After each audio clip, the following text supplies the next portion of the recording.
hay tres componentes en esta pandemia. Uno es el mismo virus, es el virus que genera las reglas de juego, que muta, que cambia, que produce una serie de situaciones, de hechos en las personas que generan algún grado de malestar en el otro componente que tiene esta pandemia, que es la sociedad, ¿no? La sociedad que se va moviendo de acuerdo a veces cómo reacciona el virus, el nivel de virulencia, cómo nos enferma. Y allí aparece la tercer pata de esta historia, el tercer componente, que es la política. La política que termina tomando decisiones solo cuando el componente social lo habilita. Por eso es que se demoran estas medidas para poder frenar al virus. Hay veces que mucho tiempo, porque si el presidente de la nación hubiera salido hace 15 días atrás, que era el momento indicado para tomar medidas, y coincido con ustedes, no son restricciones, porque allí las ponemos en el plano de los derechos personales y acá lo que estamos teniendo es un problema de salud colectiva. Entonces, si hubiera salido hace 15 días atrás a poner estas medidas, tomar estas medidas que son medidas sanitarias y totalmente correctas, la sociedad no estaba preparada en ese momento. Está preparada ahora que vio 27.000 casos en un día y que vimos una curva casi vertical, situación que no se ha dado nunca durante esta pandemia, no solo en la Argentina, sino en ningún otro país del mundo. Hemos tenido un pique tan importante en la curva. Doctor, que prácticamente, sí. Doctor, lo interrumpo un poquito ahí, porque entonces digo, ¿cuándo estuvo preparada la sociedad? Porque ahí yo arranco, digo, ¿me ves? ¿Qué ves cuando me ves? Porque digo, cuando la mentira es la verdad. Es decir, algunas veces no han mentido para que la sociedad no esté preparada. Yo creo que este virus tiene un delay de aproximadamente unos 15, 20 días en que produce los verdaderos desastres, y creo que nosotros, los que entendemos el tema, los podemos anticipar a esos desastres. Creo que el sistema político también lo anticipa, lo ve, pero no tiene espacio político para tomar decisiones. Lo hemos visto con políticos de la altura y de la talla de Angela Merkel, que decía: el fin de Semana Santa va a ser un desastre, pero bueno, si cierro voy a tener problemas con la sociedad porque se me va a revelar. Hay una situación bastante compleja en la toma de decisiones. La gente tiene que ver para creer. Esto que acaba de decir es bien real. Yo me asusto y la sociedad se asusta y admite y cede algunas posiciones al sector político solo cuando vemos las camas de terapia intensiva llenas. Digamos, el mundo está reaccionando solamente a esa tasa, la tasa de ocupación de cama de terapia intensiva. Y a partir de allí es que el sistema político, los dirigentes políticos están habilitados y pueden empezar a tomar algún tipo de medida. Pero hay un retraso muy importante. Digo, este virus, desde que nos infecta hasta que produce este desastre, demora más o menos unos 14, 15, 16 días. Y ese es el delay que estamos teniendo, y es el tiempo en el cual los políticos saben que tienen que tomar decisiones, pero el clima social no está apto, porque hace apenas una semana atrás estábamos todos festejando el fin de semana largo de la Semana Santa. ¿Cómo decirle a la gente que en ese momento era cuando estábamos teniendo los 27.000 casos y no ayer? Digo, los 27.000 casos que tuvimos ayer, o creo que fue antes de ayer puntualmente, sí, se produjeron 12, 13 días atrás, es decir, incluso antes del fin de Semana Santa. ¿Cómo explicarle a una sociedad que estaba saliendo de vacaciones que estábamos en el medio de una tragedia? Nosotros lo podemos advertir a eso. Ahora, fíjese la reacción que ha habido hoy día de alguna gente que salió por allí a manifestarse, que han sido pocos, la verdad que han sido muy pocos. Pero hay una reacción de parte de la sociedad que no entiende lo que está pasando, por más que se la venimos explicando y aclarando desde hace mucho tiempo. Así que es muy complejo el manejo de esta pandemia. Y el sistema político mundial está en jaque. Uno ve que nunca pensaba, por ejemplo, que Donald Trump iba a perder las elecciones. Estados Unidos está acostumbrado a hacer reelegir a sus presidentes, sin embargo la perdió por mal manejo de la pandemia. Uno lo ve a Bolsonaro con una tragedia humanitaria, con casi 5.000 muertos diarios. La ve a Angela Merkel sin saber qué hacer, lo ve a un Boris Johnson totalmente perdido. Es decir, vemos el sistema político mundial en jaque, sin poder tomar las medidas que debe tomar. Así que es muy complejo, ¿no? Yo veo muy bien las medidas que ha tomado el presidente, creo que se vienen más medidas, creo que hacen falta algunas medidas más, quizás no relacionado con el cierre de actividades comerciales, pero sí con la circulación de las personas, que me da la impresión que sobre el miércoles, jueves de la semana que viene, cuando veamos los nuevos números, van a empezar a tomarse. Así que es muy complejo el análisis de esto. Quiero entrar a cuestionarme también como sociedad y quiero abstraerme de lo que son los medios nacionales, porque creo que la gente está muy picoteada en su cabeza por los medios nacionales y cada provincia y cada ciudad del interior, su realidad es distinta y claro, y vemos la construcción que se hace de la noticia de los medios nacionales es muy distinta a la realidad que vive cada una de las provincias y cada una de las ciudades, y a veces parecería que es todo igual, y a veces sale a protestar en una provincia y vive una realidad distinta a lo que se está protestando en la capital del país. Por eso digo, en un plano de igualdad, ¿sí?, entre los gobiernos, ya sea el gobierno central y los gobiernos provinciales, y la ciudadanía se tendría que hacer la autocrítica más grande. A ver, no sé, estaría en dudas allí. ¿Quién es el que se tendría que hacer la autocrítica más grande? Yo creo que la ciudadanía ha respondido siempre muy bien, muy bien. Siempre tenemos un porcentaje minúsculo de gente que es muy reactiva y que quiere la anarquía, pero el resto de la población ha respondido muy bien. Fíjese que esto que dice usted, el interior del país, está todo tranquilo en el interior del interior.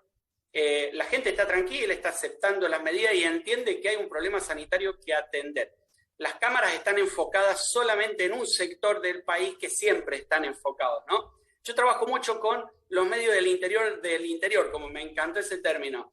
Y la mayor parte de las entrevistas las doy a las provincias, al interior, porque me parece que allí está la gente ávida de información un poco más certera, ¿no? No de estos inventos de que, por ejemplo, la vacuna de Sinovac se aplica en la Argentina y de mala efectividad. Claro. Allí uno ve una distorsión de la información totalmente a propósito que tiende a manipular a un sector de la población. Y allí tenemos que bajar y empezar a explicarle a la gente, no, mire, esa vacuna nunca se aplicó en la Argentina, se aplica en Chile, se aplica en Uruguay.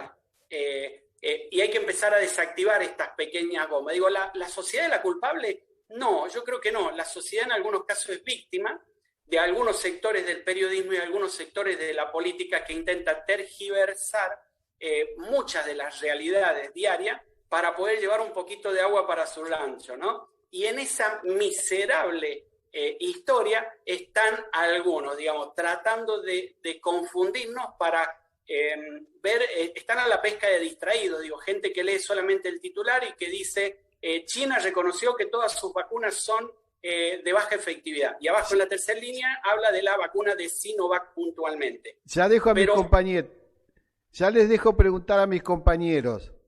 Bien, perfecto. Esto de miserables, ¿a quién le puede gustar esa perversidad?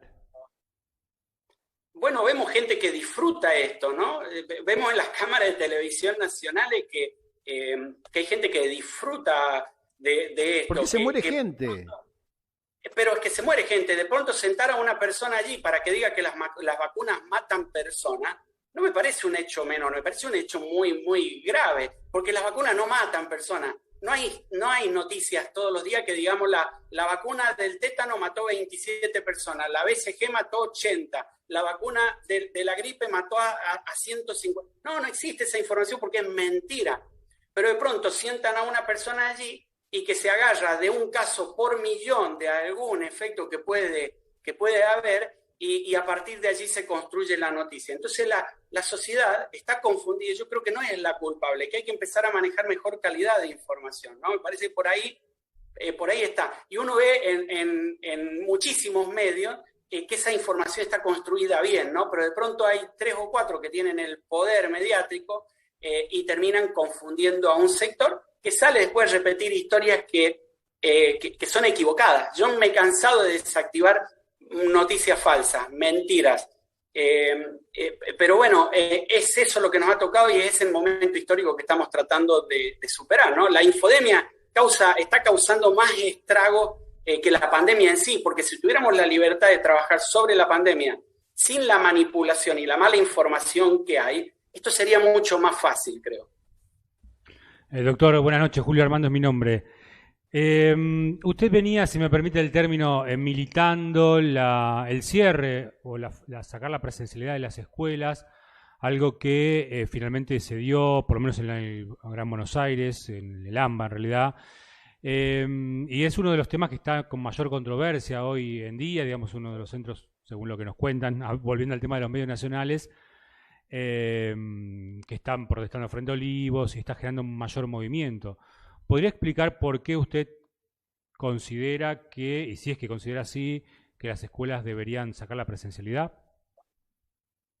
Bueno, yo me dedico al análisis estadístico, a trabajar sobre modelos predictivos y a la salud pública. Este tema me lo conozco de memoria y se lo puedo relatar casi ya con un nivel de precisión que le puedo decir que lo anticipé el 28 de enero y el 17 de febrero, en dos conversatorios que hicimos, a partir de un tuit que hubo que dijo, abran las escuelas. Y a partir de allí entendí que se nos venía el desastre, porque detrás de ese tuit se armó toda una construcción sobre que la escolarización de los chicos era necesaria. Y estoy de acuerdo, los chicos tienen que estar en la escuela, pero no en pandemia.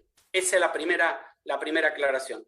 ¿Por qué? Bueno, nosotros hacemos varios análisis. Por ejemplo, el primer día que se produce el aumento en la cantidad de casos en la Argentina, que nos cacheteó, que nos dio un golpe y como que no entendíamos qué pasaba, fue el 23 de marzo, que tuvimos 9.400 casos. Y todos los medios nacionales, absolutamente todo, dijimos, ¿qué pasó?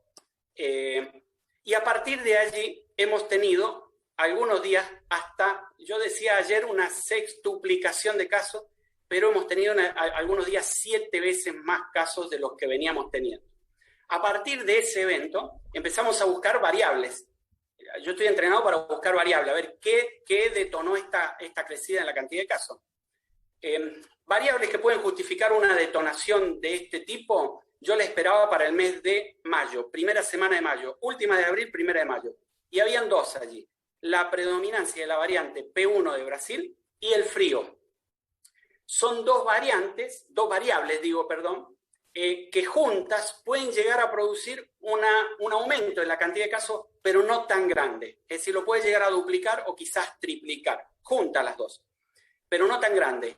Es decir, que se anticipó el aumento en la cantidad de casos. Lo segundo que tenemos que hacer es tratar de buscar, es decir, que la variable que estamos buscando es más grande que estos dos eventos juntos, ¿no? Lo segundo que tenemos que hacer es tratar de ubicar temporalmente al evento. Si uno mira lo que es el periodo de incubación del virus, que va entre 14 y 21 días, y toma los 21 días y se viene para atrás desde el 23 de marzo, llega al 2 de marzo. Es decir, que temporalmente el 2 de marzo, más o menos 5 días, última semana de febrero, primera de marzo, ubicamos temporalmente la variable que detonó la cantidad de casos. ¿Tuvimos frío en ese momento? No, teníamos días de 35, 37 grados.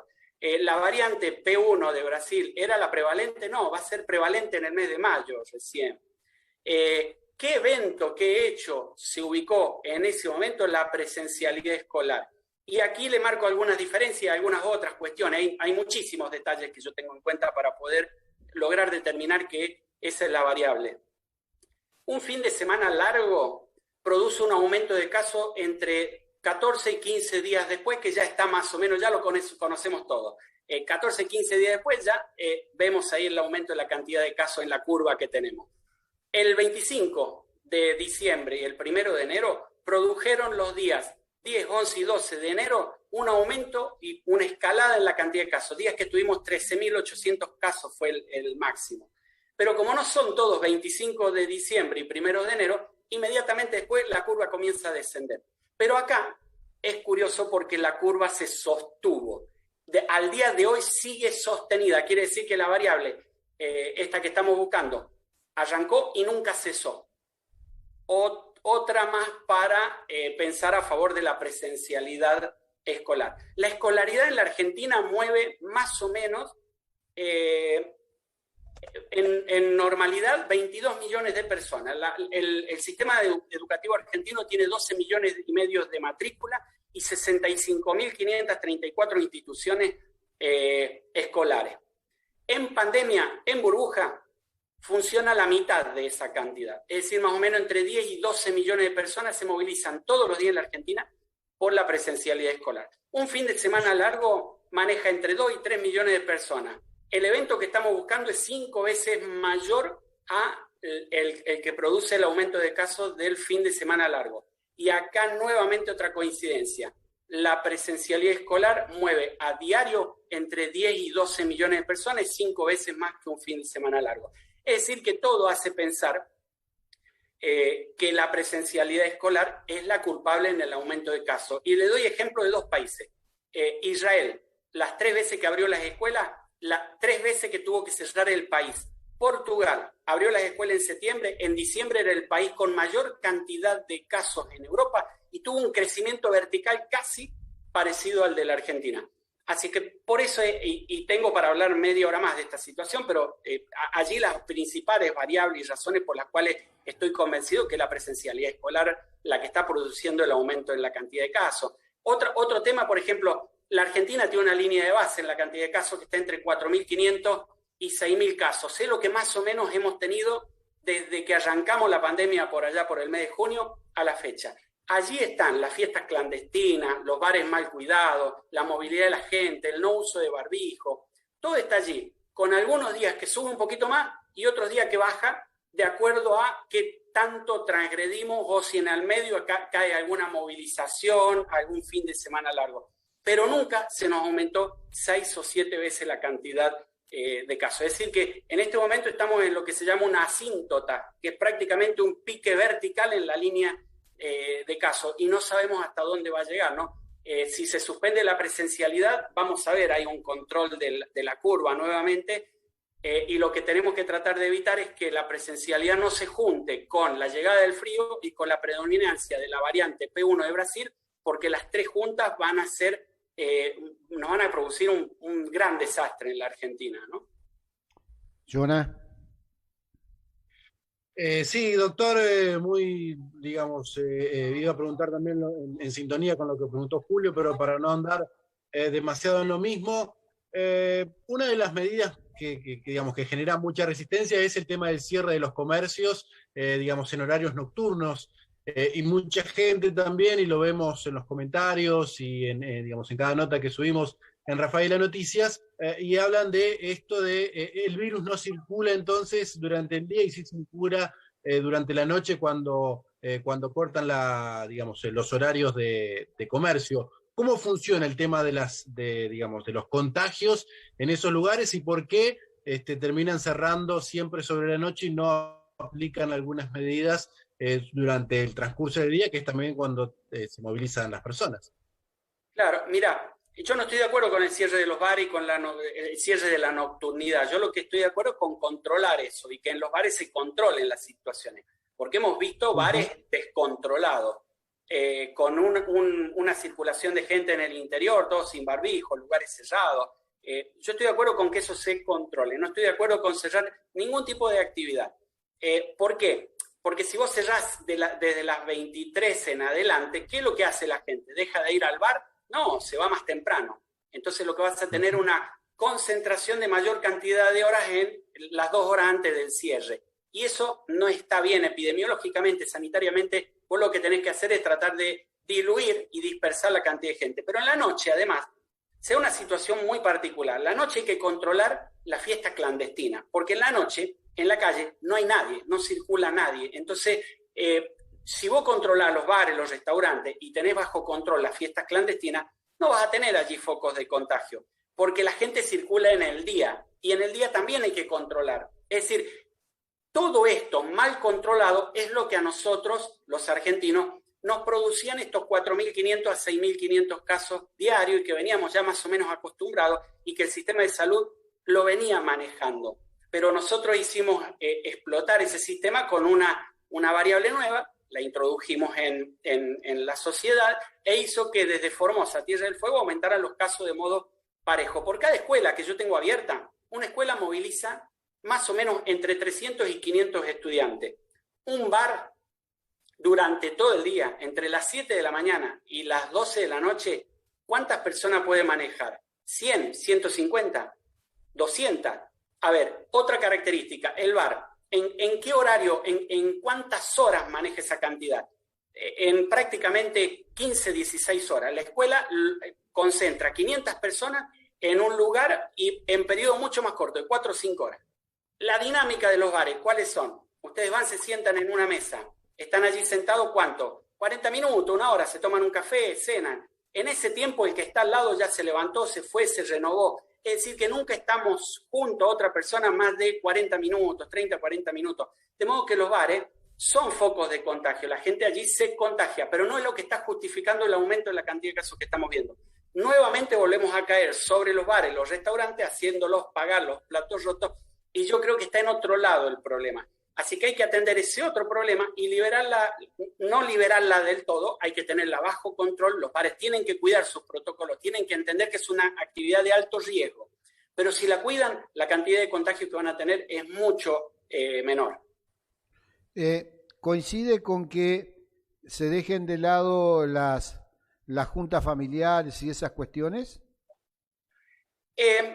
A ver, después de haber hecho un gran análisis, yo creo que no hay mayores problemas allí. Quizás el problema, porque tampoco es controlable eso, ¿no? Cuando uno no tiene variables que no puede controlar, no tiene sentido emitir resoluciones para tratar de controlarlas. Las micro burbujas familiares funcionan y funcionan bastante bien. Y yo creo que durante este año todos nosotros hemos construido nuestras micro burbujas familiares. ¿Qué quiere decir esto? Que sabemos con quién nos juntamos. Y más allá de que en algún momento, porque no todos los domingos o todos los sábados la gente hace fiestas en sus casas o reuniones de 20, 30 personas. Eso ocurre en un porcentaje pequeñísimo de la sociedad argentina.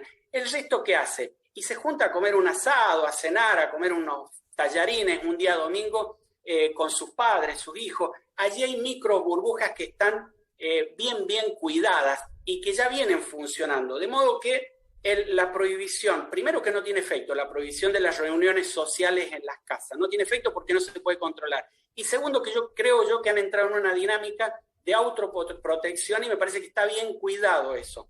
El problema está más en una fiesta clandestina que puede reunir, como acá en Córdoba, por ejemplo, hasta 1000 personas, y allí sí tenemos algunos problemas, o de pronto las dinámicas de algunas plazas los fines de semana en donde se aglutinos, se junta muchísima gente. Más que el problema de las reuniones familiares, me parece que esos son los problemas. Las familias como que están autoprotegidas por sus micro burbujas, ¿no? Ya hemos aprendido a cuidarnos en ese sentido. No sé si a ustedes les pasa, pero uno ya rompió los vínculos con esas reuniones un poquito más ampliadas y las ha cerrado. Así que yo no tendría ningún problema de hecho, no hay forma de controlarlas a esas reuniones familiares o sociales.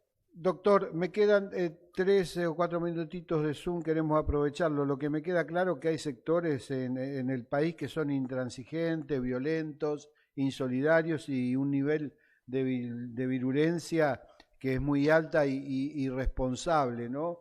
Y dejan desnudo un montón de cosas en el país y con esto de las escuelas mucho más, ¿no? Y desnuda cómo en el país la escuela pública se vino destruyendo desde 30, 40 años a esta parte, porque si se hubiera apostado a la escuela pública, hoy la tendríamos tecnificada, los chicos podrían estar en casa, todos con su PC, con la conectividad realmente como tiene que ser, y estaríamos pasando la pandemia tranquila, los chicos estudiando y sin ningún problema y con esa baja circulación que usted propone. Pero esto lo quiero dejar ahora de lado y lo podremos profundizar en otro momento. Pero en estos 3 minutitos que me quedan para que la gente se vaya tranquila a cenar y después a descansar para mañana empezar sus labores tranquilas.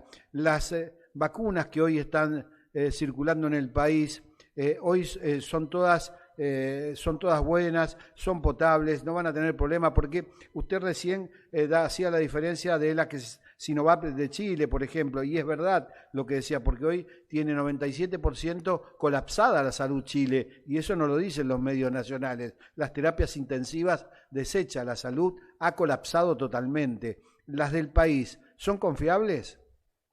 Sí, a ver, todas las vacunas son confiables, incluso la de Chile. El problema de la vacuna de Chile es que tiene baja eficacia, del 50.38%. ¿Qué quiere decir?